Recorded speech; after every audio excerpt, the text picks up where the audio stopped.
queria muito agradecer mesmo todas as pessoas que estão envolvidas agora, né? Eu tenho conversado com pessoas agora na internet, tem gente de vários países assistindo, né? E eu fico muito mesmo feliz porque a gente está tentando diminuir uma barreira, que é a barreira da comunicação, né? A Juliana Pimenta diz que a grande comissão é um grande projeto de comunicação. Então, se a gente consegue fazer com que essa comunicação das ferramentas, as mais variadas, chegue de encontro ao vocacionado, eu acredito que a gente atendeu o nosso objetivo. Eu vim falar aqui para vocês sobre um workshop que é, na verdade, uma mudança de mentalidade. Eu acredito que abre bastante a nossa mentalidade sobre o aspecto de missões. Então, eu vou falar para vocês sobre missões através de profissões e através de negócios, né? Eu gostaria que você ficasse bem atento, porque às vezes as pessoas elas têm uma certa dúvida com respeito a ser missionário, né? O próximo slide aí, ele fala sobre a missionalidade e o ministério missionário, né? Hoje a gente está vivendo uma crise, né? Depois que nós recebemos o pessoal de missões, as frentes missionárias e também as frentes dos ministérios de célula, nós começamos a ter alguns tipos de questionamentos, tipo, todo mundo é missionário ou só uns são missionários? Porque antigamente eu entendia que os missionários eram só aqueles que iriam lá para a Índia, lá onde não tem, né, a presença da igreja evangélica. E agora eu estou vendo que todo mundo é missionário, porque o meu pastor falou que todo mundo é missionário. Então, basicamente, para a gente entender a disposição que a igreja está vivendo agora no século XXI, é compreender basicamente a função, né, do cristão e a função do ministério da igreja, né? Quando a gente fala em missionalidade, está certo que todo mundo é missionário, né? A gente fala aí, a palavra que a gente tem usado bastante é a permeabilidade social. O que é a permeabilidade social? Você imagina bem aí uma chuva, né, igual acontece em São Paulo, uma chuva que ela não consegue encontrar caminho, ela não consegue entrar na terra, né? Ela é aquela questão assim, ela bate no asfalto e aí ela vai acabar causando uma enchente, né? Não tem permeabilidade à cidade. O asfalto ele proíbe que a água tenha contato com a terra. Isso, às vezes, é o cristão que ele não compreende bem o papel dele, né? Então a gente está chamando de permeabilidade social, é quando você usa a sua missionalidade. O que é? Igual o Mais explicou aqui, o Anderson explicou também, você agora, através da sua profissão, você começa a ter um aspecto de vida missional. O que é missional? A sua vida tem uma missão, e a missão da sua vida é dar glória a Deus. E você dá glória a Deus redimindo todos os aspectos da sua vida para a glória de Deus. Então, se você é um publicitário, você vai fazer com que a sua publicidade, o seu dom, ele vai refletir a glória de Deus, vai transmitir os valores e os princípios do Evangelho, e as pessoas vão olhar para você e perceber claramente a sua diferença. E isso te dá permeabilidade social. O que acontece? Você consegue entrar em lugares onde pessoas não conseguem entrar se elas forem chamadas de missionárias no aspecto tradicional da palavra. Então, um missionário, vamos imaginar que um missionário chegando na Itália, né, e ele chega com a Bíblia debaixo do braço, naquele modelo tradicional que a gente consegue ver claramente, e aí ele vai com a Bíblia debaixo do braço, ele vai lá para a Itália, ele senta na praça, pega um violão e começa a tocar uma música para ver se chega algumas pessoas para ele começar a conversar. Isso não vai acontecer. Ou seja, a situação não está dando permeabilidade. Agora, se ele for um publicitário, ele vai entrar no círculo social dos publicitários da Itália, ele vai ter acesso à vida comum das pessoas, ele vai ter acesso ao cotidiano, ele vai tomar café com as pessoas, ele vai conseguir ir ouvir as pessoas. O italiano vai estar lá com seus problemas de ser humano, que todo mundo tem problema, não é? E esse publicitário, quando ele tem a presença de Deus na vida dele, ele realmente tem um estilo de vida missional, ele não vai perder a oportunidade. Ou seja, como foi falado aqui muito bem, a missão dele é refletir a glória de Deus. E ele usa, sim, as ferramentas, a vocação dele, para conseguir entrar nos lugares, nas profissões que dificilmente você entraria para anunciar a palavra de Deus. Então, isso aí todo mundo é missionário. Todo mundo é missionário, sim, mas no aspecto do estilo de vida. Né? Vou dar um exemplo aqui. Você encontra alguma pessoa e ela fala assim: o que eu vou fazer da minha vida? Eu sou um economista. Mas você não precisa ter uma profissão que te faça ser útil profissionalmente para o reino, para fazer de você um missionário. Você, como economista, você tem permeabilidade. Você está no escritório de contabilidade, seja no escritório onde você está trabalhando, no Banco Central, e você vai fazer discípulos lá. Eu vou te dar um exemplo, a própria questão da célula. A célula revolucionou, porque a célula ela conseguiu tirar, né, aquele aspecto pesado da igreja e conseguiu dar permeabilidade para a igreja. A igreja sai das quatro paredes e ela consegue agora penetrar a sociedade. Isso é fantástico, isso é a glória de Deus e a gente tem que adorar a Deus por isso tudo. Tem um outro aspecto, que é o aspecto que a gente tem falado muito sobre o achatamento do conceito missionário, que também, por outro lado, tem um missional, mas tem um missionário. E hoje, meus irmãos, infelizmente, as pessoas estão pensando muito no missionário, naquela visão que a gente tinha do movimento da igreja dos anos 60, dos anos 70. Qual foi esse movimento? Os missionários que foram para o interior dos estados, né? Aí a gente tem aí as igrejas tradicionais, históricas, como a presbiteriana, a batista, a metodista, a Assembleia de Deus, e eles priorizavam muito a pregação do Evangelho, a plantação de placas, mas a condição econômica do nosso país era uma condição muito difícil, e isso fez com que muitos missionários vivessem uma vida muito difícil economicamente falando. E isso trouxe uma certa tradição da visão do missionário. Né? Agora, eu conheço muitas pessoas que foram para a África e a igreja não compreendia a visão missionária como ela compreende, tem compreendido cada vez mais, como naquela época. Então a gente começava a perceber que a gente chegava até nós assim: o missionário está lá na África, está comendo rato, mora muito mal, os filhos eles vivem sem chinelo. E aí o que acontece? A gente que tem um pouquinho mais de instrução, a gente pensa assim: eu não quero isso para a minha vida. Não é verdade? E assim, eu tenho filhos, eu tenho 2 filhos, tenho uma esposa maravilhosa. Lógico, na minha responsabilidade, eu não vou sucumbir a minha família por essas questões. Até porque a gente começa a perceber a discrepância da igreja.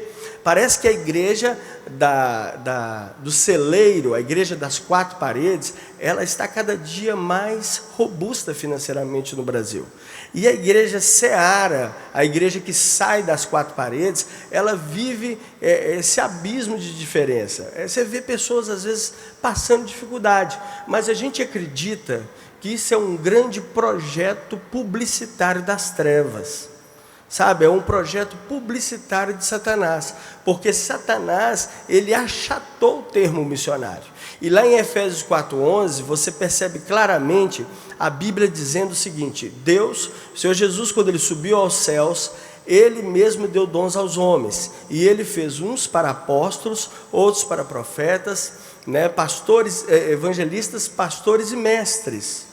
Você começa a perceber que a igreja precisa de estruturas, como os pilares dessa igreja aqui são os ministérios. Então a gente começa a vulgarizar, pensa que missionário é comer rato, é passar fome. Ainda tem até uns missionários que gostam de viver de testemunhos, né, que é um belo de um desserviço para a igreja evangélica, acaba de piorar, como diz o outro, todo o trabalho que a gente tem, né? Os outros que só vão fazer da vida do missionário um momento de fotos, de sensacionalismo, né? Tem um irmão que fala que parece que alguns missionários receberam o chamado dele é ide por todo mundo e tirar fotos, sabe, irmãos? Ide por todo mundo e tirar fotos. O irmão só sabe tirar foto, só sabe tirar foto de coisa feia, isso espanta as pessoas. Tem coisa feia? Tem, mas nós não estamos lá por causa das coisas feias, não. E eu não acredito que eu vou te sensibilizar te mostrando uma foto de um menino, né, com um barrigão. Isso não é assim, não é por aí. Nós estamos pelo Espírito de Deus, nós não estamos pela publicidade, né, essa publicidade que denigre até a imagem do pobre. Então, nós temos que entender que missionário não é nada disso. Eu gosto muito de citar o missionário Ronaldo Lidório, que para todos nós que somos aí da comunidade missionária, nós de fato temos um carinho muito grande por ele. E outros que estão aí em lugares onde de fato são povos não alcançados, né? O Ronaldo Lidório, ele tem um aspecto de fato apostólico, né? Ele tem uma experiência de plantação de igrejas, entre os Concombas, né, no nordeste de Gana, e ele traduziu o Novo Testamento no Limompeu. O rapaz tem quase 50 anos de idade. Então, assim, o camarada é assim, né, meio diferenciado, né? Mas ele saiu daqui de Brasil e foi para lá, morou numa tribo. Ele realmente resolveu o problema da evangelização daquele local. Eu vou te dizer o seguinte: se você me perguntar, Breno, essa pessoa que fala isso, ela é igual o líder da célula? Olha, irmão, eu te falo que não. Não é todo dia que você faz um missionário assim, não. Parece que cristão tem muito, né? Pastores tem menos. Você concorda comigo? Até porque se todo mundo da igreja for pastor, né, de ministério pastoral, não vai ter ovelha, não é verdade? É claro, simples assim. Deus levanta os obreiros de acordo com a demanda. Mas você não encontra todo mundo igual o Ronaldo Lidório. Parece que esses irmãos, eles com muito carinho, parece que eles são aquela forma que a avó da gente tem, sabe? Aquela que faz um bolo que só ela sabe fazer, que não tem aquele sistema industrial, toda amassadinha, que ela fica em cima do armário, se ela tira e faz aquele bolo, só ela sabe fazer. Então parece que Deus tem essa forma, sabe, irmãos?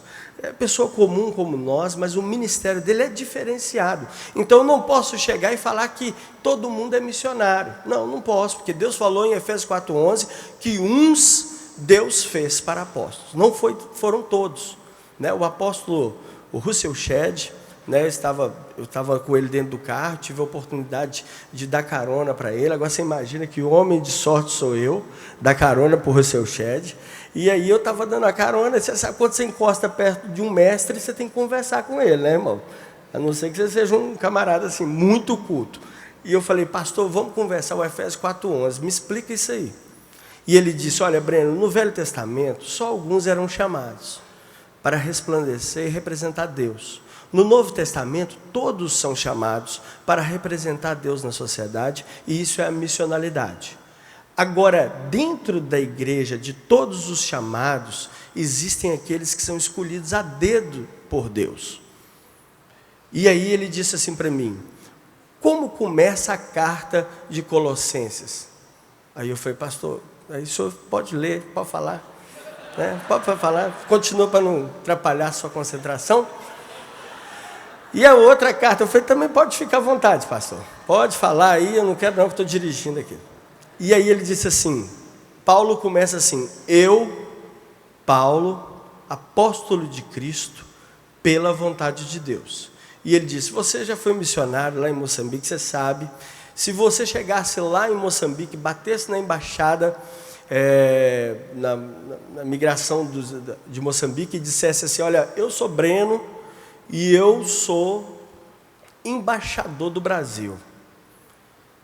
Aí ele disse, o que vai acontecer? As pessoas vão te ligar, vão ligar para a embaixada e vão aqui no Brasil e falar, olha, para Itamaraty, olha, nós estamos aqui com o embaixador Breno, diz ele que é embaixador do Brasil, confere?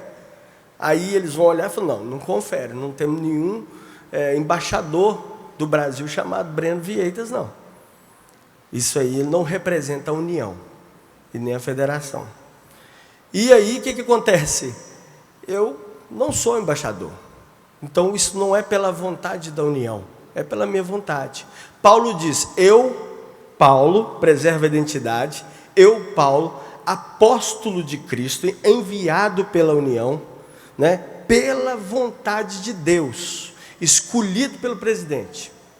Então, essas pessoas, elas são distintamente missionárias. Então, fazendo essa base aqui para a gente começar a conversar, eu queria passar para vocês aqui um exemplo de missionalidade, de permeabilidade social, que é muito interessante. O Márcio começou a falar, a família Figueiredo, do Tágoro Figueiredo e da Carol Schwab, são profissionais em missões. Nós precisamos entender agora como que a pessoa consegue ter permeabilidade social, né? A gente pensa, eu posso ser um missionário desse, como o Ronaldo Lidório, mas eu posso ser um profissional em missões. Então, eu vou explicar para os irmãos rapidamente. Que interessante, olha para você ver, ele aí, de óculos escuros aí, com a Carol, a Catarina, o Daniel, e eles foram, como mais eu disse, eles foram alunos do M3 e eles participaram do Todos os Povos Te Louvem. Eu estive com a Carol, esposa dele, no movimento missionário no Haiti. Ela estava como médica e eu como cinegrafista. Está vendo? Eu como cinegrafista, fazendo missão com cinegrafia. E foi muito interessante porque ela também falou comigo, como ela disse para o Maisel. Ela falou assim, olha, eu quero ser missionária e se precisar eu largo tudo. E aí eu disse para ela assim, não, mas você quer ir para onde? Ela falou, eu assisti o programa do Povos e Línguas da Alemanha, e eu queria ir para lá, se precisar eu até largo o meu serviço. E eu falei com ela, eu falei, não, pelo contrário, você tem que ir com a sua profissão. E aí a gente colocou a Carol, depois o Tágoro, quando eu os conheci, eles trabalham com célula, o Tágoro tem um chamado incrível pastoral, e aí a gente conversou, nós linkamos o Tágoro e a Carol com alguns amigos nossos que trabalham na Alemanha, e eles procuraram trabalho, e a Carol conseguiu um trabalho no Hospital de Coburgo. Então, ela é um perfil da grande comissão via profissionais em missões. Sabe o que aconteceu? O Tágoro, hoje ele está fazendo doutorado em Direito Internacional. Então, assim, ele tem uma capacitação acadêmica fantástica. E ele é um sujeito incrível, né? E é muito interessante porque a Carol, ela conseguiu trabalhar como cirurgiã também no Hospital de Coburgo, como ela foi médica cirurgiã no Hospital de Brasília. E ela aprendeu o alemão muito rápido, eles aprenderam o alemão muito rápido, eles são assim meio superdotados, sabe? Assim, aprende as coisas muito rápido. E eles começaram ali, ela hoje é assalariada, e ele hoje está fazendo o doutorado e está trabalhando junto com refugiados. Está servindo, ele já serviu aqui no Brasil como advogado, e ele de direito internacional, e ele tem uma autorização, segundo a OAB, ou um órgão semelhante, em Portugal, e eles hoje... Volta aí, por favor, não avança não. Aí eles fazem o trabalho fantástico lá, muito fantástico. O que eles conseguiram? Ele está trabalhando com refugiados na igreja, uma igreja alemã, não é uma igreja brasileira. Ele tem essa visão autóctone de alcançar o natural, e a Alemanha teve essa grande oportunidade de trabalhar com os refugiados. A Carol agora ela está dentro do hospital, trabalhando com uma classe alemã que, naturalmente, um missionário com a Bíblia na mão não consegue alcançar. Eu estava em Berlim, na Convenção Batista de Berlim, e eu achei muito interessante porque a gente estava conversando sobre a permeabilidade social desse tipo de missionário. Nós pedimos o Klaus, que é um líder da Igreja Batista de Missões, lá da Alemanha, em Berlim, para escrever numa revista nossa, que você pode baixar aí no aplicativo do Povos e Línguas gratuitamente, e você vai ver uma revista que chama Ateísmo Universitário. Tem a matéria do Klaus lá. Olha que visão interessante que o Klaus trouxe. O Klaus, ele escreveu o seguinte, ele disse: nós precisamos receber missionários brasileiros que sejam permeáveis, que consiga alcançar de fato a Alemanha. A Alemanha, ela continua branca, ela não é essa Alemanha que as pessoas veem. Então vocês mandam missionários, ele escreveu desse jeito: vocês mandam missionários, são missionários com baixo grau de escolaridade. O que eles vão alcançar? Eles vão alcançar a periferia da Alemanha. Eles não tocam no âmago da Alemanha. O âmago da Alemanha é branco, é neonazista muitas das vezes. E eles estão lá intocáveis, e eles é que comandam o mundo. Porque o mundo se divide em duas partes: a Europa e o resto do mundo. Né? Então, você precisa, ele dizendo, vocês brasileiros, vocês precisam enviar pessoas que tenham mestrado, pós-doutorado, pessoas que tenham boas qualificações, que eles vão conseguir perpassar as camadas sociais e ter acesso à Alemanha verdadeira. E lá vocês vão fazer discípulos, porque a Alemanha continua não alcançada. E continuando não alcançada, a gente não consegue afetar de fato a Europa positivamente falando. E aí foi isso que aconteceu. A Carol, ela está no centro, ela entrou numa camada da sociedade que um missionário tradicional não consegue entrar. E ela abriu uma célula na casa dela. Irmãos, isso é o que mais me maravilhou, que ela abriu uma célula na casa dela. Ela e o Tagore, eles filiaram uma igreja lá em Coburgo, e lá, olha aí para você ver a foto, a primeira célula na casa do Tagore. Ali tem uma enfermeira, tem jovens, o Daniel é um evangelista ali na escola dele, fala alemão fluentemente, e eles fizeram a primeira célula deles. Olha para você ver que vibrante, que maravilhoso. E agora, como se não bastasse, ele começou a multiplicar a célula dele. Olha, eu não sei quanto que ela ganha, né? Queria chutar aqui, mas vamos dizer que ela ganha lá 4.000 euros. Vamos chutar aqui, né? Sei lá, uns 4.000 euros. 4.000 euros para nós dá 20 mil reais. Quando que nós vamos conseguir sustentar um missionário com 20 mil reais? Na Alemanha. Fica um povo não alcançado, inviável economicamente falando. Agora, se eu tenho essa permeabilidade proposta pela profissão liberal, olha para você ver que fantástico. Isso aqui é um novo paradigma missionário. Isso é um novo paradigma missionário. Então, aí agora ele passou para a segunda célula. Passa aí para mim, por favor. Esse rapaz chama Mohamed. Nós estamos com o áudio dele aqui. Você desculpa, eu vou pedir para passar o áudio, e nós somos muito amigos. Então, o linguajar é de amigo, tá, irmãos? Vocês não, e também depois vocês não vão me desrespeitar, não, tá? Porque conversa com a gente assim, né? Vai falar assim, tal. Mas aqui, olha para você ver, o Mohamed, ele está sendo treinado pelo Tagore. E semana passada, se eu não me engano, teve a primeira multiplicação da célula. Irmãos, é maravilhoso ou não é? Gente, o que é isso? Você não tem noção, isso é um novo paradigma missionário. Isso acaba com várias coisas que o diabo tinha trabalhado e vinha trabalhando na igreja.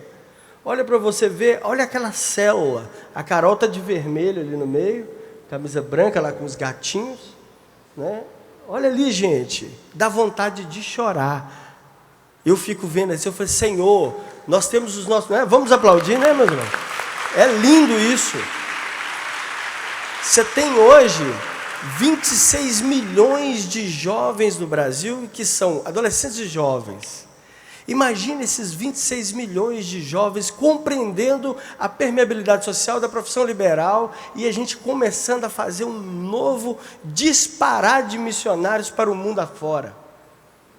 Imagina, meus irmãos, médicos na África, né, como a gente viu, advogados, como mais eu disse, publicitários, e nós teremos uma grande colheita, né, ao redor do mundo.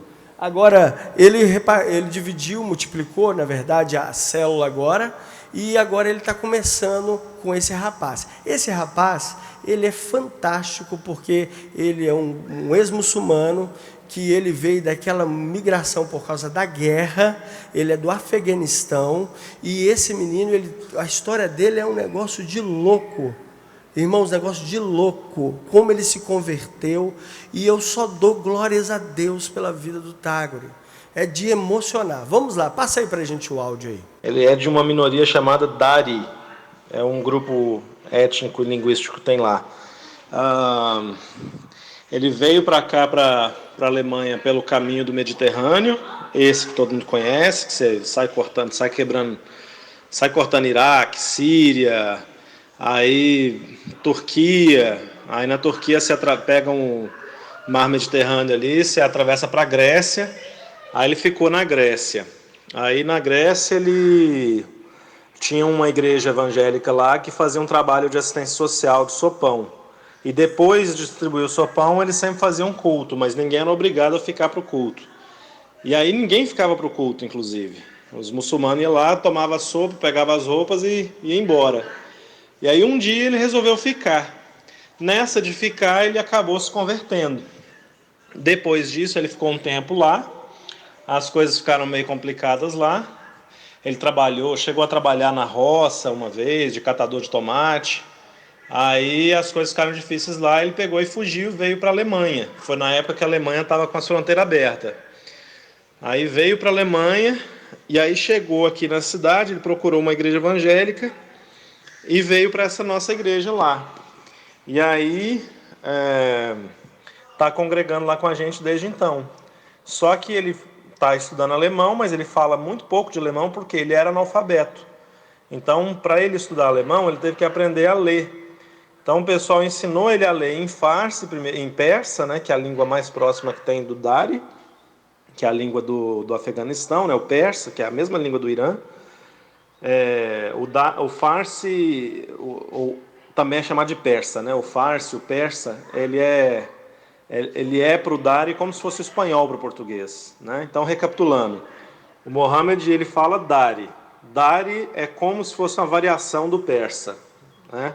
Como se fosse uma variação do farsi. E aí, por isso ele tem muita dificuldade, porque ele aprendeu a ler depois que ele veio para cá, para a Europa. Então ele lê assim, catando letra. Então ele tem um nível de compreensão das coisas muito pequeno.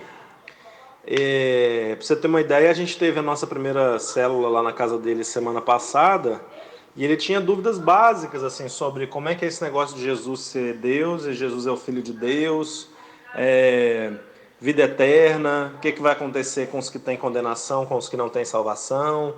As dúvidas dele são bem fundamentais assim, sobre o cristianismo, entendeu? E aí isso deixou a gente, inclusive, muito emocionado, porque significa que ele está servindo a Deus mesmo sem entender Deus. Ele não precisou de ser convencido da racionalidade do evangelho, da lógica do plano da salvação, entendeu? Ele foi convencido pelo Espírito Santo. Uma outra coisa que a gente admira demais no Mohammed também é que ele paga um preço enorme por ser cristão, porque a família dele no Afeganistão toda cortou a relação com ele. Aí você teria que ter lido a revista Povos e Línguas, eu não sei se você chegou a ler. Lá tem um artigo lá de um mané chamado Tagore, que ele fala isso, que quando o Mohammed ligou para a mãe dele para falar que ele era cristão, a mãe falou: você não é meu filho, você não tem mais mãe, não me procura mais. Então, irmãos, olha para você ver, que fantástico. Quando que nós iríamos mandar um missionário para lá? É fantástico, né? O próximo caso aqui, falando rapidamente, é desafio dos profissionais em missões. Agora, outra turma, a questão aí, o desafio que a gente tem dessa turminha do Tagore. A gente tem uma dificuldade muito grande da capacitação teológica, porque às vezes as pessoas têm uma clericalização do Evangelho. O Evangelho só precisa ser estudado, o Evangelho só precisa ser compreendido por pessoas que estão no ministério. E esse, como mais eu estava falando aqui, é o maior pecado da igreja, porque as pessoas são divididas entre pessoas especiais da igreja, que são os ministros, os pastores, pastores, os missionários e as pessoas comuns. E isso é a maior jogada, a maior sacada do diabo também dentro da igreja. Porque eu tenho conversado com alguns empresários, pessoas muito ricas, e eu disse para eles assim, eles falaram assim, como é que eu faço então para investir o meu dinheiro? Eu disse, esse é o seu problema. Você pensa que você tem o dom de adquirir riquezas e você tem que viver como um empresário. Você não pode viver como empresário. Você é um cristão.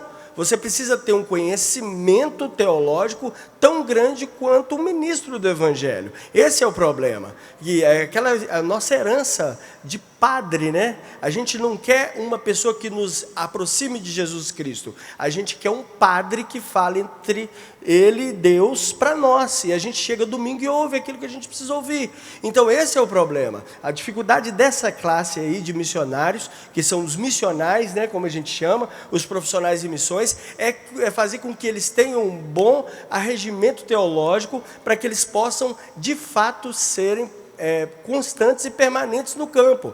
Igual o Tágore está fazendo teologia.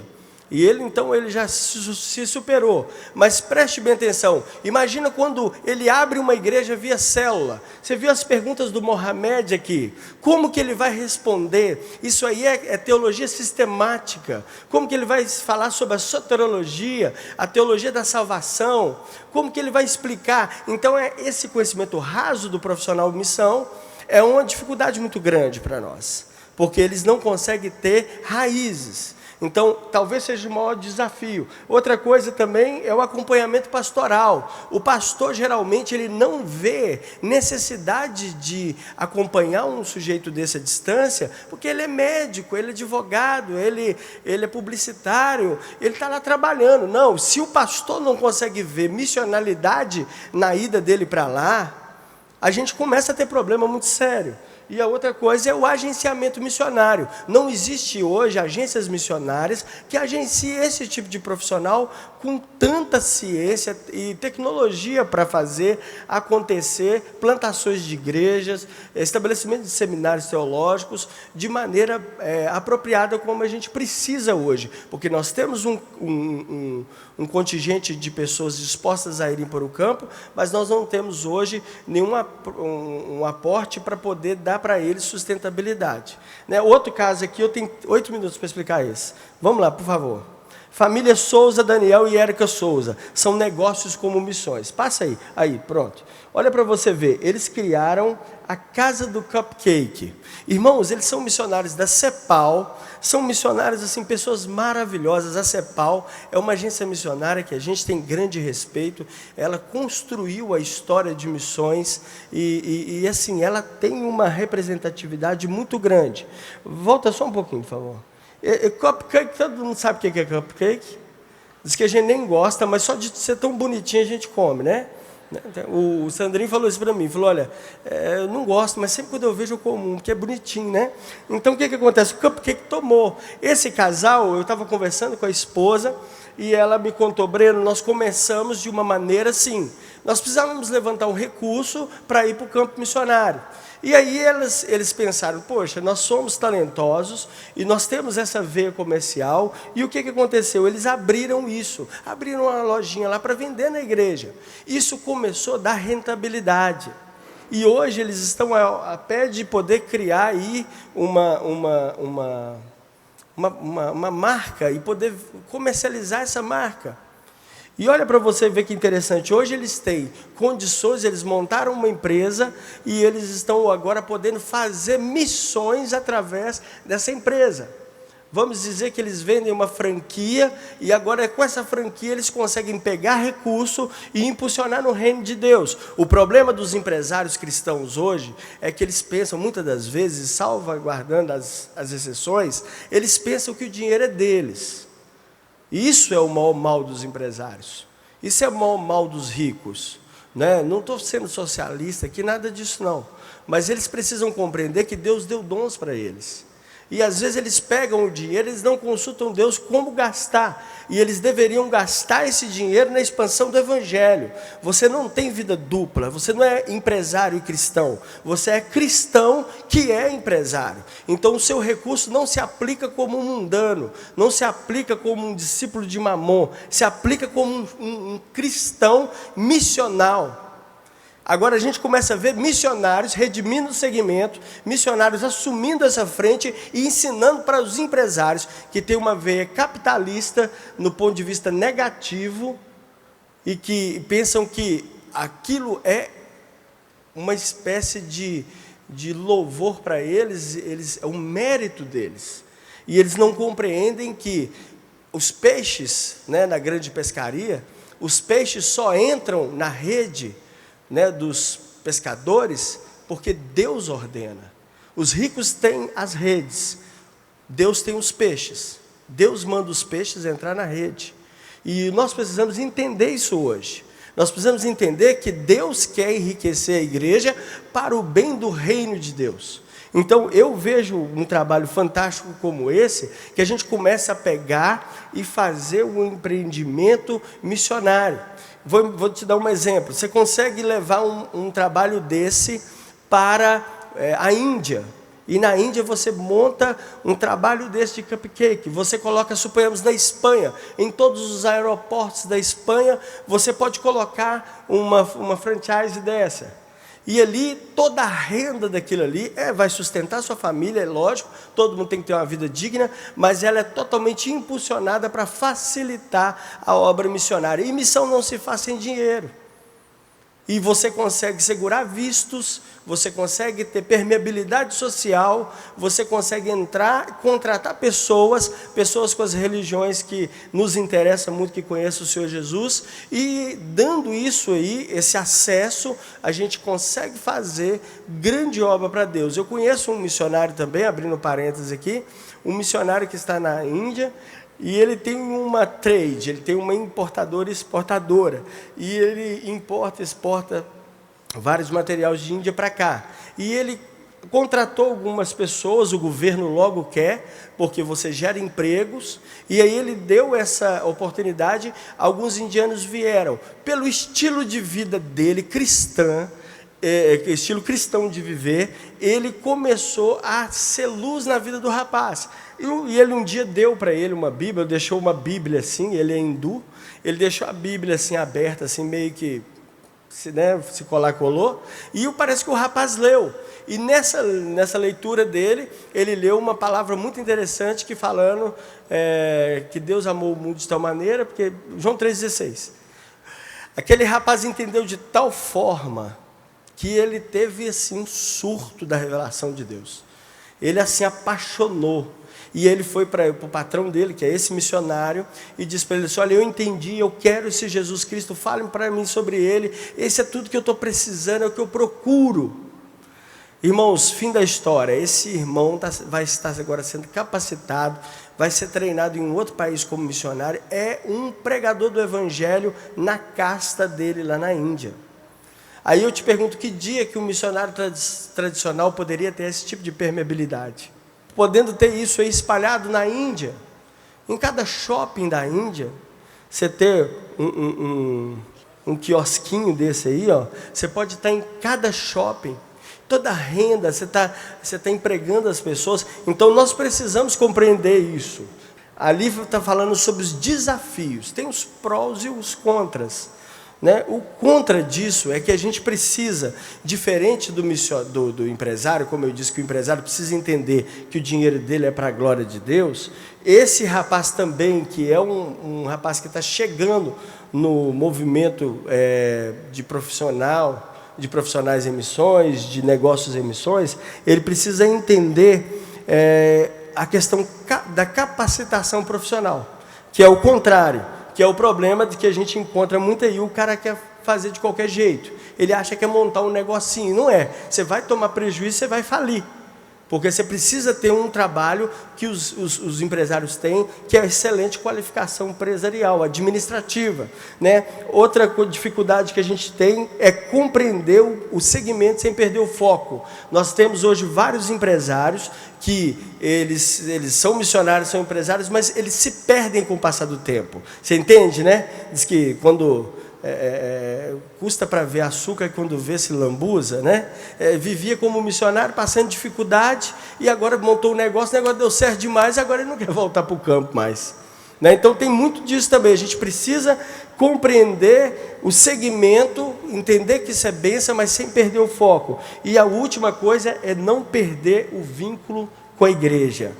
Muitos missionários estão super equivocados no aspecto que eles pensam que a necessidade deles se aproximarem da igreja é prioritariamente financeira, e não é, e por isso eles são muito mal interpretados por pastores, né? Porque é chato demais quando a pessoa vem perto de você só para pedir dinheiro, entendeu? Então a igreja precisa falar bem claro para os missionários, e eu sou um missionário, e falar isso bem claro para eles, que a oportunidade que a gente tem é de ser igreja, não é ser banco de missionário. Dentro da igreja tem dinheiro? Sim, tem. E é para a obra missionária? Sim, sim. Mas a gente constrói relacionamentos através de confiança. A gente precisa estabelecer confiança. Então, muitos missionários, quando começam a se enriquecer, não preciso mais da igreja, faço missão sem igreja. Eu montei um negócio para mim. Isso é um problema que a gente tem que tratar, e tratar muito bem. Ok? É isso aí, a nossa reflexão sobre o workshop de profissionais e negócios em missões.